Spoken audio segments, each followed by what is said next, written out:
여러분 안녕하십니까. 국민의힘 윤석열 후보의 부인 김건희 씨가 오늘 처음으로 공개된 자리에 나와 자신의 허위 경력 의혹에 대해 사과했습니다. 잘 보이려 경력을 부풀렸다고 인정하고 국민 여러분께 사죄한다고 말했는데요. 구체적으로 어떤 부분을 어떻게 부풀렸는지는 밝히지 않았고 기자들의 질문도 받지 않았습니다. 먼저 김민찬 기자가 보도합니다. 예정에 없던 기자회견을 자청한 윤석열 후보 부인 김건희 씨는 단상에 올라 고개부터 숙였습니다. 두렵고 송구한 마음으로 이 자리에 섰습니다. 논란이 된 자신의 허위 경력 의혹에 대해 잘 보이려 부풀린 것은 사실이라며 처음으로 공개 사과했습니다. 잘 보이려 경력을 부풀리고 잘못 적은 것도 있었습니다. 돌이켜보니 너무나도 부끄러운 일이었습니다. 부디 용서해 주십시오. 기자회견 도중 울먹이기도 한 김 씨는 앞으로 반성하며 살겠다며 공식 활동도 최소화할 뜻임을 밝혔습니다. 남은 선거 기간 동안 조용히 반성하고 그리고 남편이 대통령이 되는 경우라도 아내의 역할에만 충실하겠습니다. 김 씨가 직접 쓴 것으로 알려진 사과문은 A4 용지 3장 분량. 이 중 절반 이상을 남편과의 만남에 대한 추억이나 남편에 대한 미안함으로 채웠습니다. 몸이 약간 저를 걱정해 밥은 먹었냐? 날씨가 추운데 따뜻하게 입어라. 늘 전화를 잊지 않았습니다. 그러면서 자신을 비난하더라도 남편에 대한 지지를 거두지 말아달라고 호소했습니다. 제가 없어져 남편이 남편답게만 평가만 받을 수만 있다면 차라리 그렇게라도 하고 싶습니다. 6분 남짓 진행된 기자회견은 허위 경력 의혹에 대한 구체적인 해명 없이 준비된 입장문을 읽는 것으로 끝났고 기자들의 질문도 일절 받지 않았습니다. MBC 뉴스 김민찬입니다. 보신 대로 김건희 씨는 구체적인 의혹에 대해서는 직접 해명을 하지 않았습니다. 대신 선대위 대변인단에 설명을 넘겼는데요. 선대위 측은 배포한 자료를 통해 그동안 제기된 의혹들 가운데 7개에 대해 부정확하거나 부풀려진 의혹을 인정했습니다. 하지만 뉴욕대 연수나 재직증명서 위조 의혹은 강하게 부인했습니다. 이기주 기자가 보도합니다. 김건희 씨가 2007년 수원여대에 제출한 지원서입니다. 2002년 3월부터 한국게임산업협회 전략기획팀 기획이사로 재직했다고 돼 있지만 당시에 협회가 존재하지 않았던 사실이 드러나면서 허위 경력 의혹이 일었습니다. 앞서 윤석열 후보는 김 씨가 이사로 일했다며 의혹을 강하게 부인했습니다. 연합회 이사로서 일을 했고 또 재직 증명서를 거기서 발부받아가지고. 이에 대해 김건희 씨와 국민의힘 선대위 측은 협회 비상근 이사여서 상시적인 활동은 없었다며 그럼에도 그럴듯한 경력처럼 기재한 것은 잘못이라고 인정했습니다. 또 기획이사라는 직함도 등기이사나 사회이사로 혼동될 위험이 있다면서 경력을 돋보이고자 했던 마음이 컸다고 털어놨습니다. 또 다른 허위 의혹이 일었던 2004년 서울국제 애니메이션 페스티벌과 대한민국 애니메이션 대상 수상 경력에 대해서도 김 씨가 회사의 수상 경력을 자신의 경력으로 그대로 옮겼었다며 잘못을 시인했습니다. 서울대 경영전문대학원 EMBA 과정을 서울대 경영학과 석사라고 기재한 것과 분당 삼성플라자 전시회를 삼성미술관 전시회로 적은 데 대해서도 모두 잘못이고 송구하다며 사과했습니다.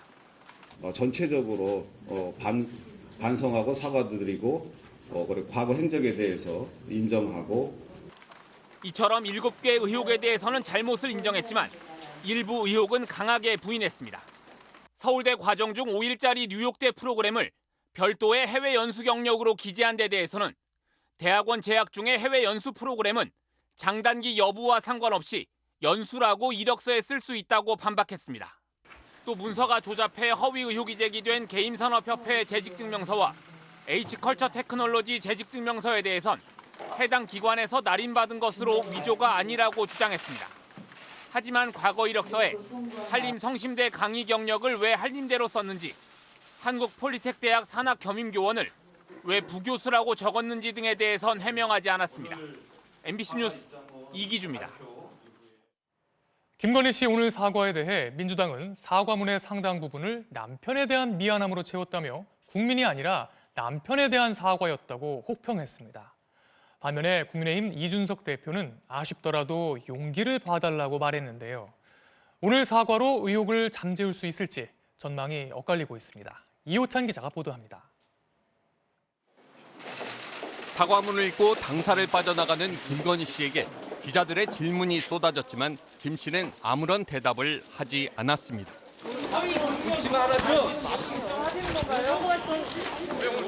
민주당에선 무엇을 잘못했는지조차 밝히지 않는 회견을 왜 했는지 모르겠다며 국민적 의혹은 그대로라는 평가가 나왔습니다.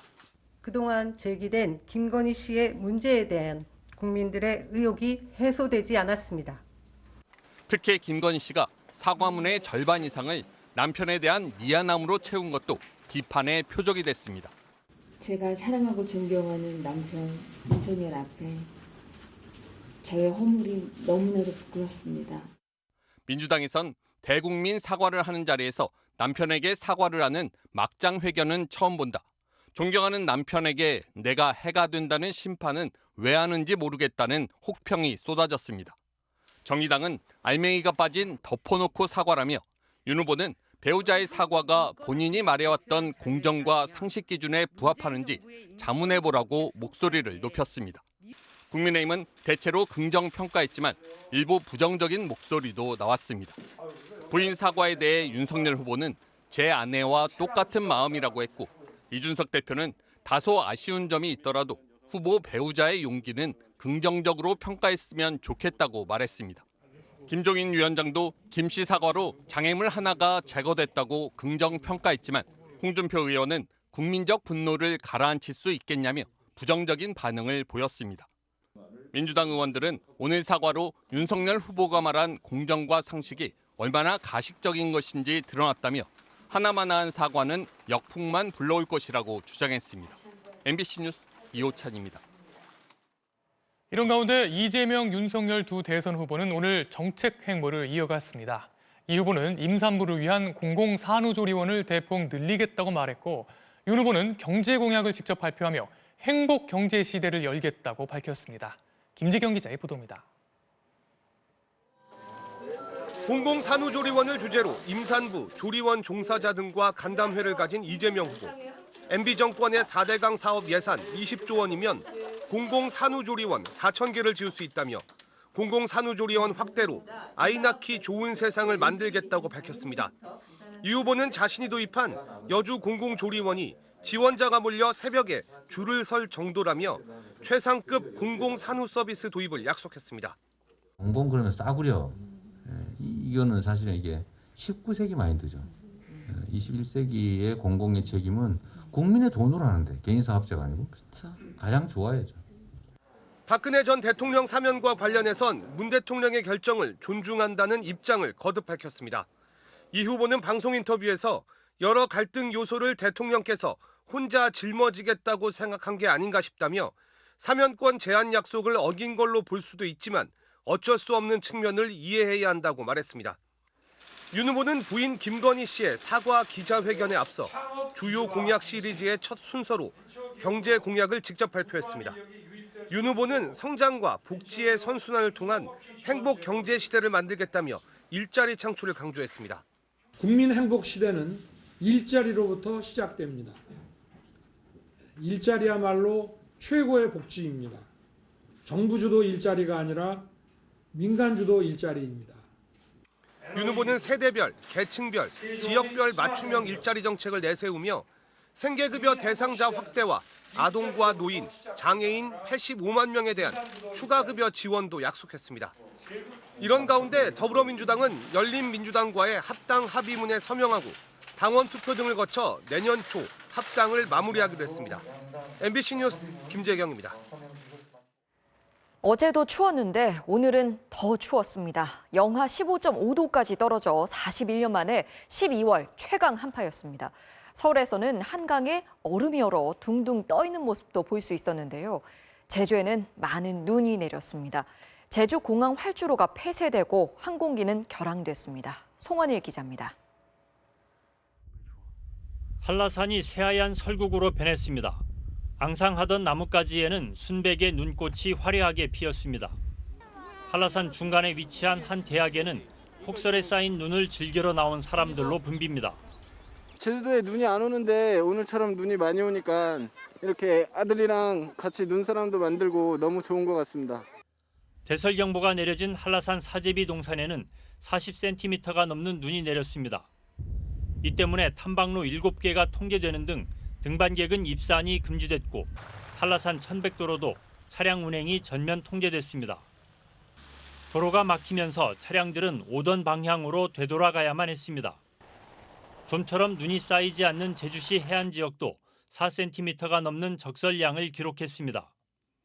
기온도 영하로 떨어지면서 도로가 얼어붙어 차량들은 거북이 운행을 했고 뒤늦게 체인을 감는 모습도 곳곳에서 눈에 띄었습니다.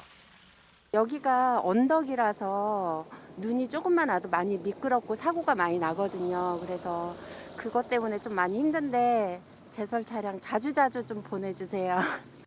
제주공항에도 많은 눈이 내리면서 50분 동안 활주로가 폐쇄되는 등 도착과 출발 항공기 30여 편이 결항되고 수십 편이 지연됐습니다. 김포 가는 비행기 기다리고 있는데 한 2시간 정도 넘게 지연되고 있거든요. 근데 아직까지도 뭐 결항이라든가 확정된 시간이 아직 안 나와서 지금 기다리고 있는 중입니다. 전남 서해안에도 많은 눈이 내려 일부 여객 항로가 운항이 통제됐습니다. 오늘 서울 아침 최저 기온은 영하 15.5도, 지난 1980년 이후 41년 만에 가장 낮게 기록됐고 경남 창원이 16년 만에 영하 10.3도를 기록하는 등 전국 곳곳의 아침 기온이 역대 최저치를 경신했습니다. 기상청은 내일 낮부터 기온이 서서히 오르면서 모레쯤 평년 기온을 되찾을 것이라고 전망했습니다. MBC 뉴스 송원일입니다. 한파와 폭설 피해에 이어 전국 곳곳에서 화재도 발생했습니다. 어제 전남 순천 야산에서 시작된 불은 한파로 물이 얼어붙으면서 진화에 어려움을 겪었는데요. 불은 20시간 만에 꺼졌습니다. 정혜인 기자가 취재했습니다.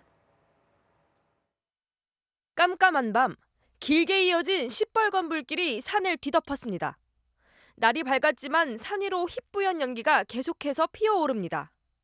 어제 오후 전남 순천의 한 야산에서 발생한 산불이 20시간 만인 오늘 오전 11시 반쯤 꺼졌습니다. 인명피해는 없었지만 축구 경기장 14개 크기인 산림 10만 제곱미터가 탄 것으로 추정됩니다.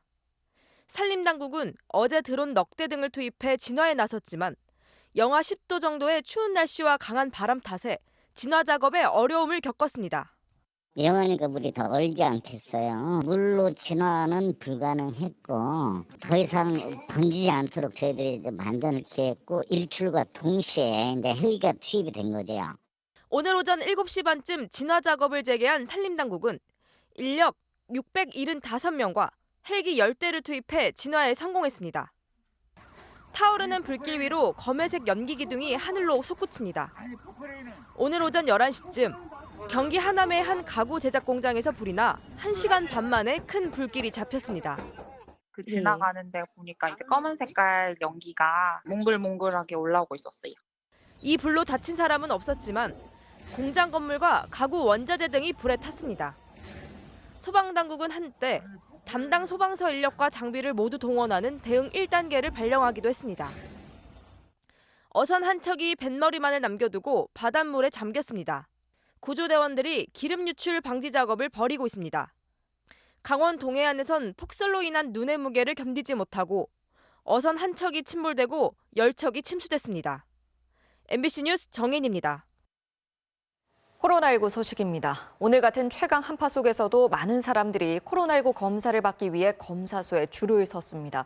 오미크론이 계속 확산하며 33명의 감염자가 추가되는데요. 다만 오늘 코로나19 신규 확진자는 5천 명대로 감염 증가세는 다소 주춤한 모습입니다. 김민욱 기자입니다. 서울의 한 임시선별 검사소. 올해의 마지막 휴일까지도 긴 줄은 여전했습니다. 온몸을 싸매고 나왔지만 옷깃을 파고드는 한기에 어깨가 절로 움츠러듭니다. 저희 딸이 너무 추워서 등에 이렇게 안아주고 있었어요. 저 지금 다리가 너무 시려워가지고 거의 동상 걸리는 것 같았어요. 발을 동동 구르며 견디다 못해 몸을 움직여 열을 내보기도 합니다. 지금 이곳 서울 월드컵 공원에 마련된 임시 선별 검사소의 기온은 영하 6도입니다. 매서운 추위 속에서 시민들은 코로나19 검사를 받기 위해 2시간 가까이 줄을 서 기다리고 있습니다. 서울의 또 다른 선별검사소는 추위 탓에 2시간 일찍 문을 닫았습니다. 검사를 받으려는 행렬은 마감 직전까지 늘어섰습니다. 다리에 막 감각이 없어질 정도로 피부가 많이 따갑고 완전히 모자까지 다 덮어야 될 정도로 추웠어요. 오늘 0시 기준 코로나19 신규 확진자는 5,419명, 일주일 전보다 814명, 2주 전보다 1,264명 줄어 확산세가 주춤했습니다. 반면 위중증 환자 규모는 지난 월요일 하루를 빼고 일주일 넘게 1,000명을 웃돌고 있습니다. 중증 환자 병상 가동률은 전국 77.7%, 수도권은 82.5%로 높습니다. 방역당국은 전체 확진자 추세가 위중증 환자 증감으로 이어지려면 4에서 5일 정도가 걸린다며 다음 주부터는 위중증 환자도 줄어들 것으로 내다봤습니다. 하지만 오늘 0시 기준 33명이 추가된 오미크론 변이의 확산세가 예사롭지 않습니다. 울산에서 새 집단 감염 의심 사례가 발생하는 등 충남을 제외한 전국 16개 시도에서 오미크론 감염자가 나왔습니다. 한편 식품의약품안전처는 내일 회의를 열고 코로나19에 먹는 치료제 긴급 사용 승인 여부를 확정 발표할 계획입니다. MBC 뉴스 김민욱입니다. 다른 나라의 상황은 어떨까요? 오미크론의 하루 신규 확진자 수가 계속 늘어나며 매일 새로운 기록을 세우고 있는 중입니다. 프랑스가 10만 명, 미국이 20만 명을 기록했습니다. 이런 가운데 미국 콜롬비아 대학 연구팀이 기존 백신으로 오미크론을 예방할 수 없다는 연구 결과를 발표했습니다. 임소정 기자입니다. 2년 만에 다시 문을 연 프랑스 스트라스부르의 크리스마스 마켓. 입장을 하려면 백신 패스를 제출하고 마스크를 써야 합니다. I'm okay with it as long as we are vaccinated, as long as we are following proper protocol, washing hands, keeping our masks on. 최근 프랑스 일부 지역에서는 실내뿐 아니라 실외에서도 마스크를 의무 착용하도록 방역 지침이 강화됐습니다. 오미크론의 빠른 확산 때문입니다. 프랑스에서는 현지 시간으로 25일 코로나19 하루 확진자가 10만 명을 넘어섰습니다. Si le variant Omicron entraîne autant de formes sévères que les variants précédents, il fera probablement exploser les hôpitaux, je pense. Oui. Tout à fait, parce qu'on est déjà en tension, avec très peu de places disponibles. 확진자 기록이 매일 새로 쓰여지고 있는 곳은 프랑스뿐이 아닙니다. 미국에선 지난 일주일간 하루 평균 확진자가 20만 명에 다가섰습니다. 2주 전과 비교하면 65% 늘어난 수치입니다. 넘쳐나는 확진자 행렬 속에 백신 접종률은 62%에 머물고 있습니다. I haven't seen that it's been life-saving at all. 이런 가운데 미 콜롬비아 의대팀은 화이자와 모더나, 아스트라제네카와 얀센 등 기존 백신으로는 오미크론의 전파를 막기 힘들다는 연구 결과를 네이처지에 발표했습니다. 백신 2차 접종자여도 오미크론을 중화하는 능력이 매우 낮았고 코로나 완치 환자의 중화 능력은 더 약했습니다. 부스터샷을 맞아도 마찬가지였습니다. 연구팀은 백신 접종자든 코로나 완치자든 돌파 감염될 가능성이 있다며 코로나가 어떻게 진화할지를 예측해 이에 맞는 백신과 치료제를 개발해야 한다고 밝혔습니다. MBC 뉴스 임소정입니다.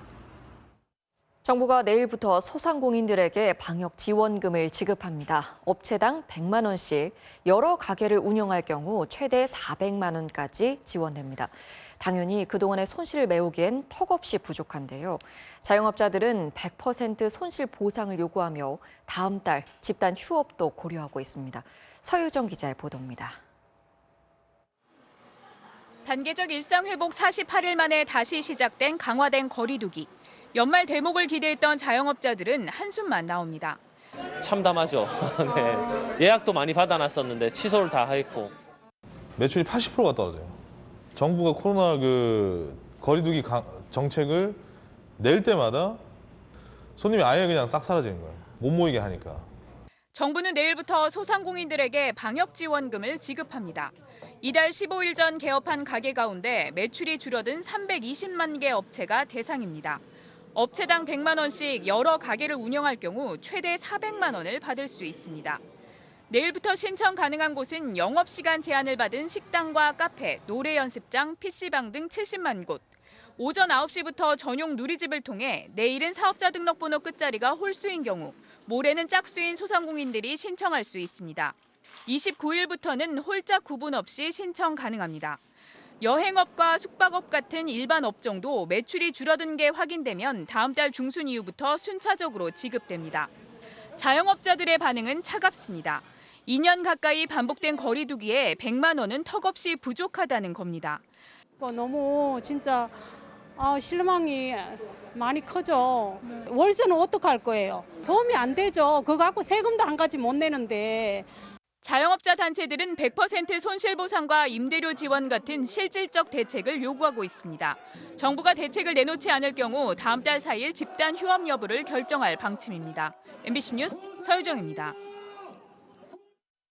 오늘 뉴스데스크 이어 방송되는 탐사기획 스트레이트에서는 윤창호, 김용균과 같은 희생자들의 이름이 법이 된 후 우리 사회의 현실이 정말 바뀌었는지 되돌아봅니다. 또 이렇게 이름을 딴 법이 증가하는 가운데 입법 과정에 문제점은 없는지 짚어봅니다.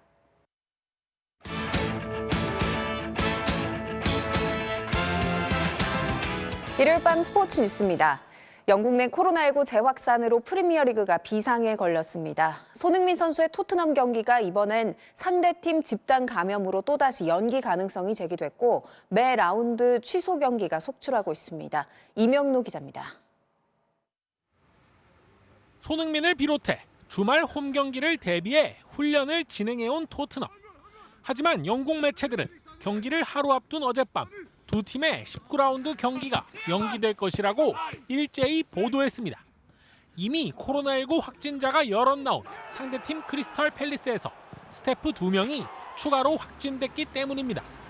가까스로 이 경기가 진행된다 하더라도 이번 주말에만 이미 3경기를 취소한 프리미어리그 사무국은 난감한 상황이 됐습니다. 지난 20일 감독자 회의를 열고 리그 강행을 결정했지만 빡빡한 일정 속에 취소 경기들이 쌓이면서 불만의 목소리도 높아졌습니다. To ask about solution, but everything was decided, and I think yesterday, and it was a wall. 필드 플레이어 13명에 골키퍼 1명만 있으면 경기를 치른다는 입장이지만 팀 내 감염 확산으로 선수 구성에 애를 먹는 구단들은 이런 대결이 과연 공정한 것인지 의문을 제기하고 있습니다. And now I have to think about if I have 11 players fit and where can I put them. So I am really surprised that we are playing this game. 조만간 다시 무관중으로 전환될 수도 있다는 전망이 나오는 가운데 맨시티의 과르디올라 감독은 무엇이 우선인지 일침을 가했습니다. People for the beginning, the scientists say the more protection what you can have is hand sanitizers and this. And the people don't wear it and I'm surprised. 프리미어리그는 지난해 무관중 경기를 강행하다 결국 리그 일정을 3개월 동안 전면 중단한 바 있습니다. MBC 뉴스 이명노입니다. 프로농구 1, 2위 대결에서 KT가 SK를 제압하고 단독 선두를 질주했는데요. 신인 하윤기 선수가 패기 넘치는 덩크로 코트를 뜨겁게 달궜습니다. 일요일 밤 스포츠 뉴스였습니다.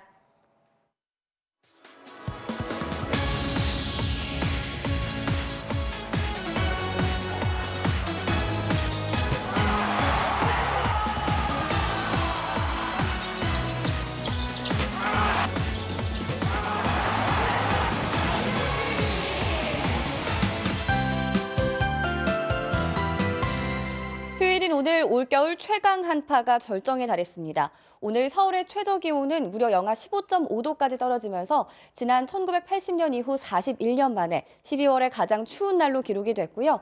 그 밖에 속초가 영하 14.9도, 창원도 영하 10.3도로 12월 기준 역대 최저 기온을 경신했습니다. 내일도 서울의 기온이 영하 11도로 아침까지는 강추위가 이어지겠는데요. 낮부터는 서서히 기온이 오르면서 화요일에는 평년 수준의 기온을 회복하겠습니다.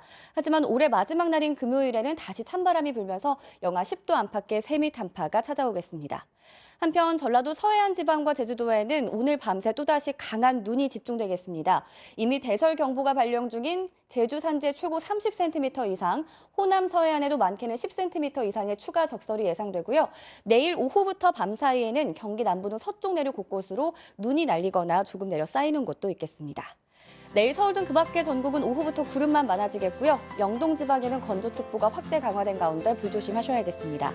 내일 아침 서울의 기온이 영하 11도 등으로 대부분 영하 10도 안팎으로 춥겠고요. 낮 기온은 서울 0도, 대구 4도로 오늘보다는 높아지겠습니다. 날씨였습니다.